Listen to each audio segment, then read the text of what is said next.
Hi. Hi, everybody. It's Laura Donnelly, and I'm here with the Healing Path today, talking about the power of ease with my friend Mio Morales. And I'm super excited. And so, as I'm super excited, I have to keep coming back to myself, or I choose to keep coming back to myself. Because all healing starts with self-healing. And when I get carried away, I talk too fast. And I don't leave space for people to engage. And this is one of the really important things that I have learned working with Mio over the past many years. I'll let him share a little bit more about his life and history and bio, but he was my first primary Alexander technique teacher. I took a workshop with a friend and it was really great. And I was like, I gotta do that. I have to know more about this. This could change my life. I always told you, I kind of like all or nothing in the early days. And somebody recommended Mio, and he was in New York and I was in New York. And I started working with him, and it's been a really fun, long, unfolding journey of learning and experimenting and exploring. And before I bring him on, I'll bring him on just a second into the online screen. But one of the most important things in my life that I value the most is working with Mio. I learned to let go of my sort of what I would tell you was my genetic programming to be a perfectionist. And this has been life-changing, actually. So here's Mio. Hey. I'm really excited. Yeah, this will be fun. So would you like to tell people a little bit about your history as an artist, as an Alexander technique teacher? What brought you to the Alexander technique? Or how did you, like my first experience, I'm like, I have to know more about this, was it was really clear to me. Right. Well, it was completely by accident that I first came in contact with the Alexander technique. I knew nothing about the Alexander technique. At the time I was in college. I guess I was a junior. Yeah, I was a junior in college. It was kind of in between. I was a drama major, but I was already performing professionally, semi-professionally as a musician. And I was really interested I didn't like being in college that much. I went to a really good school, but I really wanted to be out and playing. But I had to finish college. So I was in this program called the College Within, which was a kind of an independent study program that existed within the liberal arts college at Tufts University. And I just happened to meet Frank Pierce Jones, who was one of the great Alexander teachers and experimenters. And we had a conversation, and I was looking for a mentor. Literally, that's what they called it. The College Within had mentors and mentees. And he just seemed like a really interesting person. And sort of as an aside or as a tail to what we were talking about, he said, I teach something called the Alexander technique. And I said, oh, what's that? And he gave a description. I don't remember what he said exactly. But I asked him, well, will it help me with my music, with my playing? I was playing a lot of percussion back then. And he said, yes. I said, okay, I'll try that too. So that's how I got started. I didn't know anything about what the Alexander technique was, but after my first lesson, the change was so profound. Frank was an incredible teacher. And just the physical experience I had and the mental space that it created in me. After my first lesson, I floated back to my room. I mean, literally, I had never experienced anything like that in my life, and started to play, and it transformed my playing instantly after just one lesson. And like you, I said, I got to learn more about this. Boy, this is incredible, because it made a change in me that nothing else had before. And I just got very excited about that. Did you have any idea at that time that it would turn into something that you would explore and study and investigate the whole rest of your life? For 50 years, no. I just, it helped me with my drumming, but as talking to Frank and working with Frank, and learning more about what Alexander discovered, it kind of became the linchpin for everything else that I learned after that. I mean, I was not into any kind of spiritual or meditative practice or any of those things. And the Alexander technique really isn't a meditative practice per se, but a lot of the basic principles that function or that you learn about and you learn how to utilize in Alexander's work are analogous to basically any other kind of meaningful practice that is about human development. So it was really the first thing that I used to kind of steer my way through the rest of my life in terms of things that I was interested in or not interested in. Now you teach something called Primal Alexander, Mhm. which I love because it really gives the student the ability right away from the beginning to learn when they're making a choice that's beneficial for how they use their system, or not so beneficial for how they use their system. Mhm. And because I have worked with you through all this time, right? I saw the seeds of this in the very beginning, but I didn't know what it was. I just thought it was your method of teaching. And but now, as you have kind of developed a way to speak about it, that's a little more clear.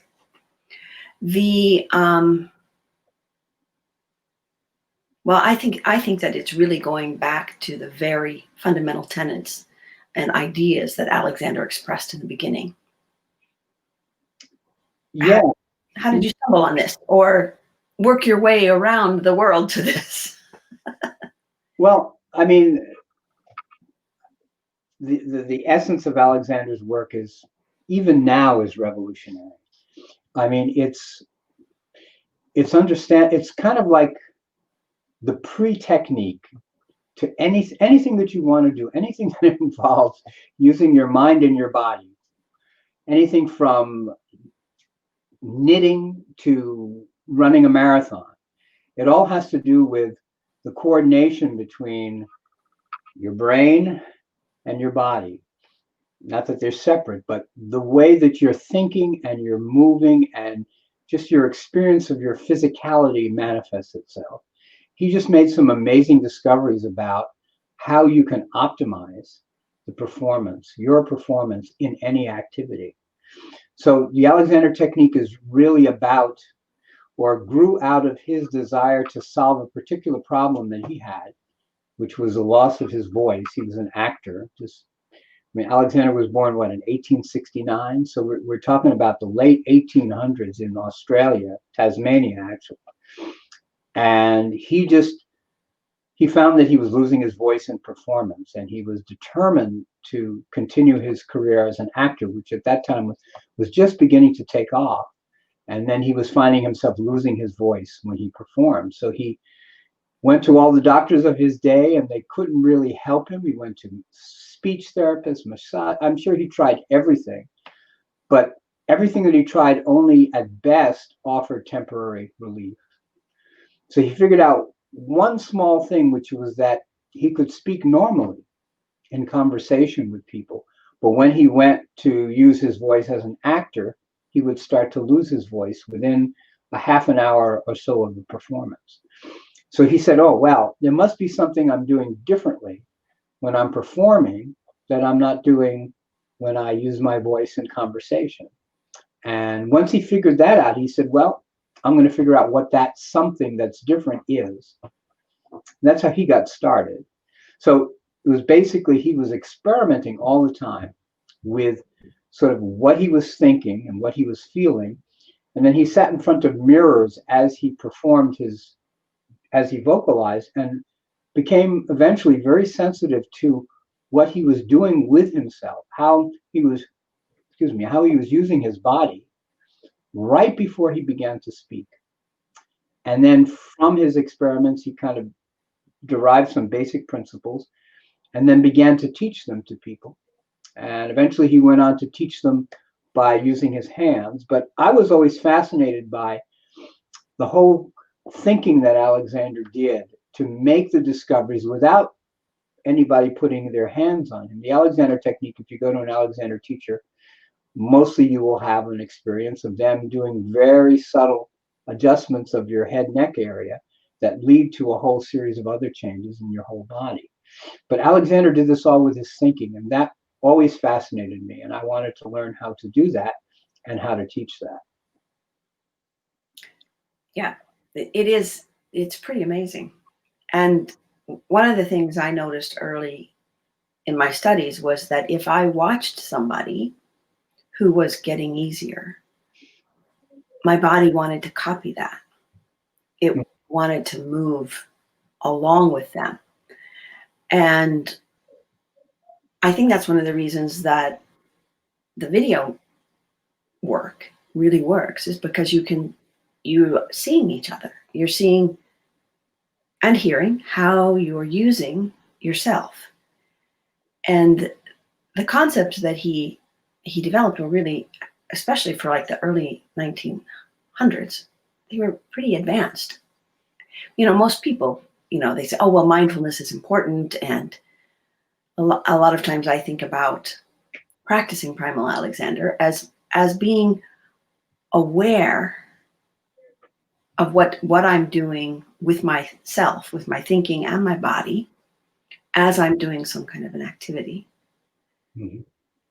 So that it is really almost, well, for me, a kind of meditation, a moving meditation. Yeah, a moving meditation in the middle of Broadway. Yes. Yeah. Exactly. That's what makes it different than other modalities, in the sense that it's really about how can I meditate, quote unquote, in activity. How can I be engaged in an activity that I'm doing and observing the results of that activity, while at the same time including an understanding of how my doing of that activity is affecting me, my ability actually to move, right? How Alexander coined a term he calls it the use of the self. Okay, so you have your body, and you have a lot of choices about what you do with your body and how you do what you do with your body. And then Alexander discovered that people use their bodies in such a way that actually interfered with the efficiency and the functioning of their body. And they did it so gradually over a period of time that they developed habits that they didn't even realize they were having, that was actually getting in the way of their ability to use their body with efficiency. So he discovered a way of using your thinking, your ability to adjust, to pay attention to different things and to think different things. He found a way to experiment with that so that you could release some of the interference and then get back to sort of the base incredible functionality of the human system, both mind and body and spirit. What I thought was really, really helpful to me about your teaching too, also, was to look at everything as an experiment. And especially this idea that if I do something wrong, which when I came through ballet, so this also augmented my perfectionist tendencies, which I do think that people pick fields and careers that sort of mesh with their personality traits and their kind of ingrained way of being. And in a way, they can come to a place where these two things fuse in such a way that it actually is not healthy for them. It does not improve their life or the use of their self.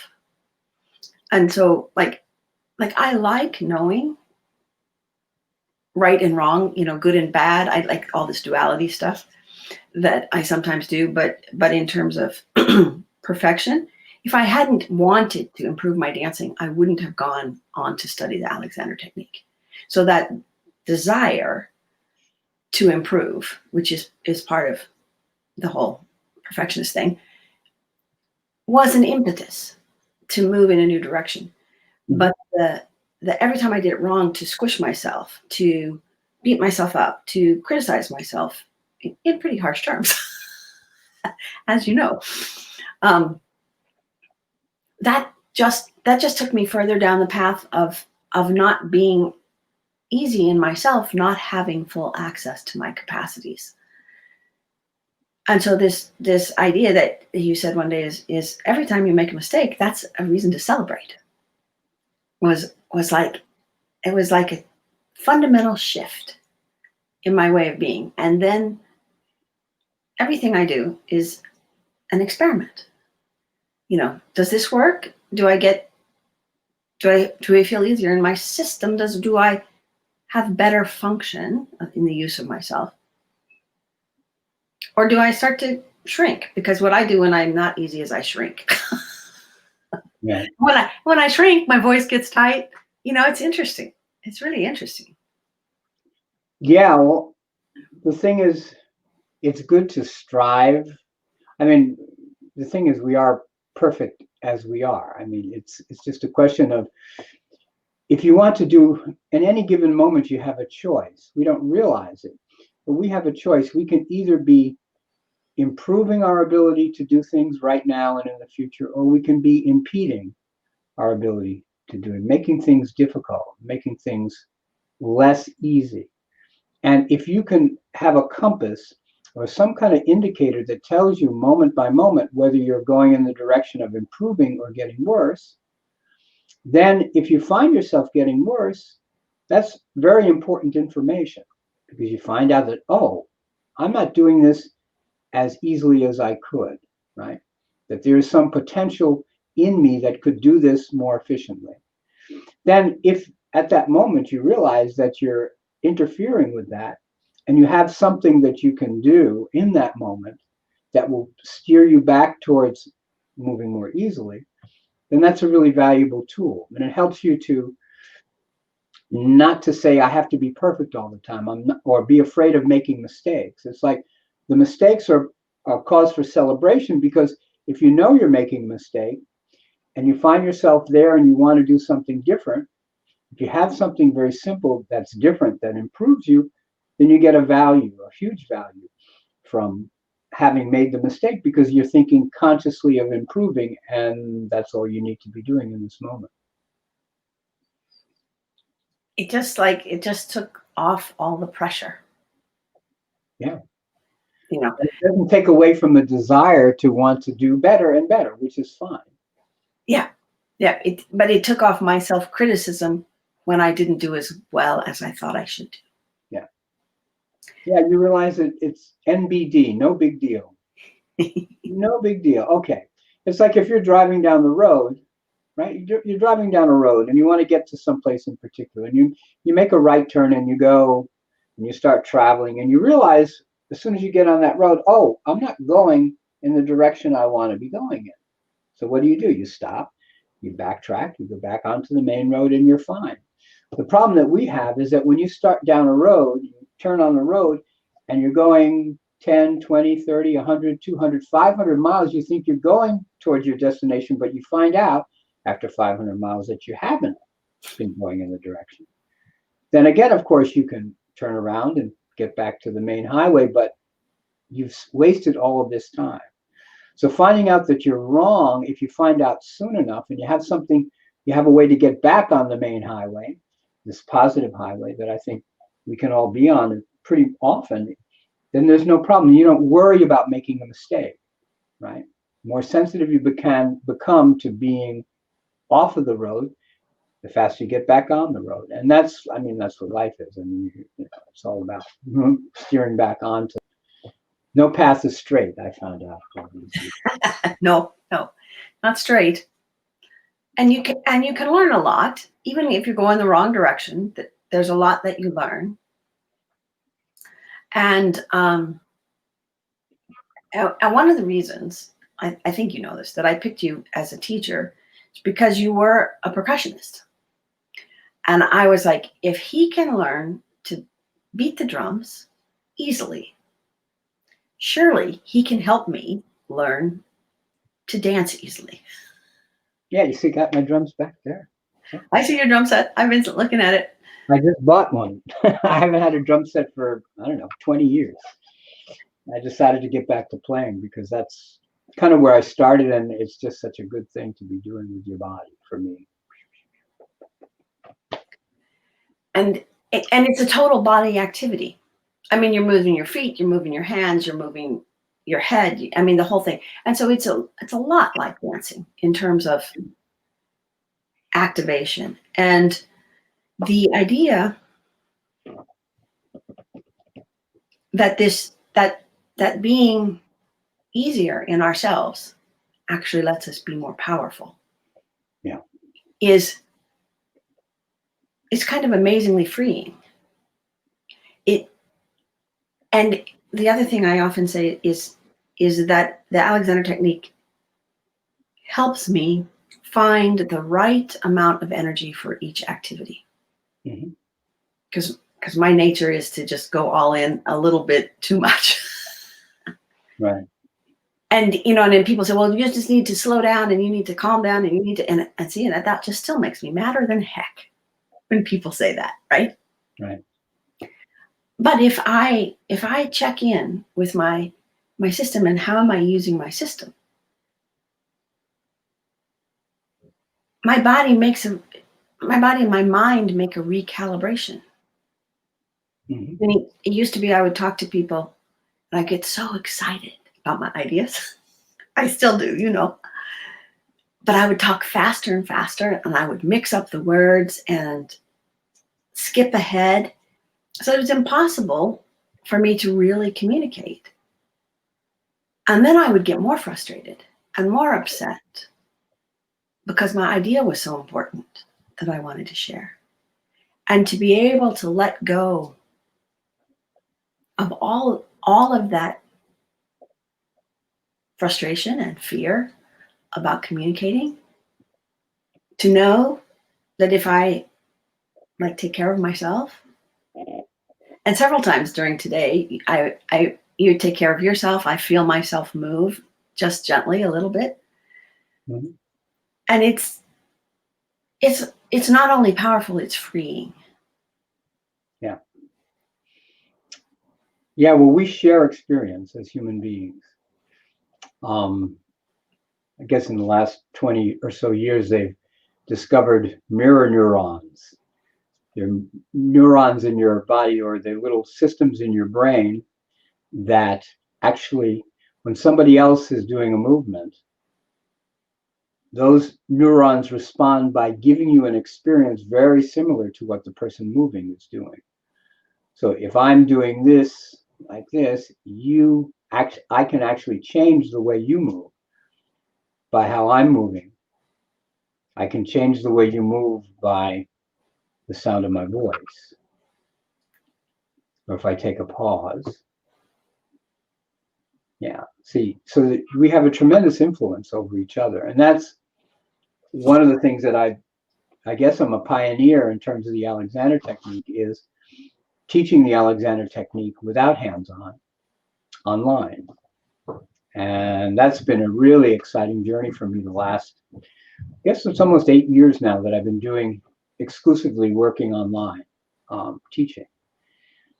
And it's amazing how much you can share with people. And in a sense, in terms of the Alexander technique, how clear you can be about getting a student to do this for themselves, to do the exploration, the experimentation that you were talking about before. And when you teach a student how to experiment, you're basically teaching them how to problem solve for themselves. And that is so powerful, because everybody wants to be able to solve their own problems. They go to a practitioner, they go to a yoga teacher, or they go to a massage therapist when they can't kind of address their problems in a satisfactory way. Now, those modalities are great, and it's wonderful to get that kind of support from a person outside of yourself. But to be able to really help yourself anytime you want, right, in a very simple way, and sort of a graduated progression of learning how to do that more and more, that's really what Primal Alexander is about. It's about teaching people how to help themselves. And then also putting it in a context, because I teach in groups. I teach privately once in a while, but mostly I teach groups of anywhere from 4 or 5 people to as many as God. I taught when I was doing these workshops at the beginning of the coronavirus situation. We had one class that were like 215 people in one online class. And the thing is so beautiful about that is that you can help that many people all at the same time. And that the help that you give the group gives to each other. So there's an incredible cross-fertilization of human being ideas and feelings and thoughts and ease when you're working that way. So I think it's going to, now I've been working with a lot of Alexander teachers, and I think a lot of Alexander teachers are beginning to discover that they can communicate this way in a valuable way for themselves and for others, which I think will be great for the world in general, but also great for Alexander teachers, because it means that they won't be limited to just working with people within their within their geographic location. So it's exciting. It's a lot of fun for me. It really is. And I was really glad when you started doing this online, because I moved back to Kansas, which is really far from either coast. And having the online work allowed me to continue to work with you, which was something I had only been able to do sporadically when I ended up in New York when you were there. Right. So the other thing while you were talking, I'm like, oh yeah, this is underlies the whole thing for the healing path. Everything starts with ourselves. Our injuries start with ourselves. Our healing starts with ourselves and how we're using ourselves. And when you talked about going to a massage person or a chiropractor, I'm always doing my Alexander technique thinking while the person is working on me, Mm-hmm. which prevents my body from resisting their work, and it kind of just allows their work to work deeper on me. Mm-hmm. And if I get a chiropractic adjustment, which probably I haven't had one in 2 or 3 years, which is really interesting for me because I'm kind of loose jointed. I used to have to go every week just to stay in shape. But I think I get less out of shape now. I think I pull myself less out of shape now. And when I start to be out of shape, I know, and so I come back. Yeah. And partly I stay in shape by coming to a class, a regular class with other people, because it is really helpful in a group. Mm-hmm. And I think that's one of the things that that you do really well is to establish a curiosity. What's going to happen next? How is it going to happen? Mm-hmm. And so you have anything else you want to share? Or I have put the links in for people to contact you if they have questions. I can attest to the fact that the work deepens, and it's incredibly gentle, right? I mean, it's not like going to somebody and having them rework your whole life at one time. Right. Sometimes you can have an experience that feels like a radical shift, but it's always your experience, your choice.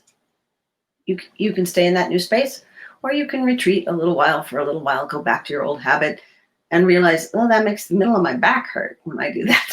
So maybe I won't do that anymore. Right. I think just in a very simple way, if you just make the decision for yourself to pay attention to some place in your body that feels relatively easy or calm. You can think of it as flow. You can think of it as smiling. Any place in your body that feels good. If you bring your attention to a place like that, and then you bring your attention to a place of tension in your body,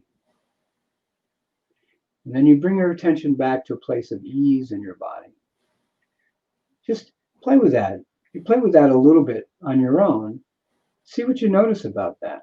I think you'll find that when you decide to pay attention to something that feels good and that's working in your body, it has an effect on your overall feeling of yourself.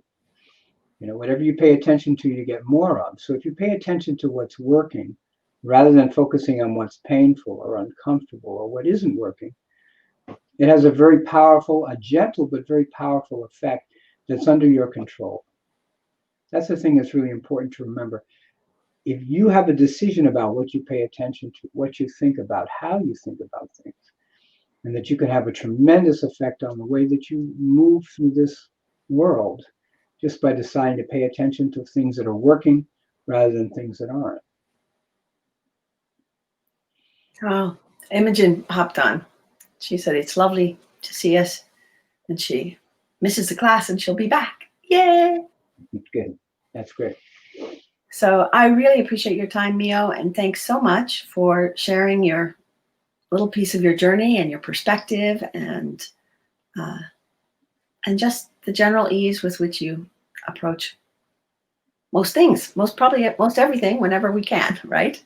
Right. Well, thanks. It's been fun working with you all these 400 years, Laura. I know, it's been too many.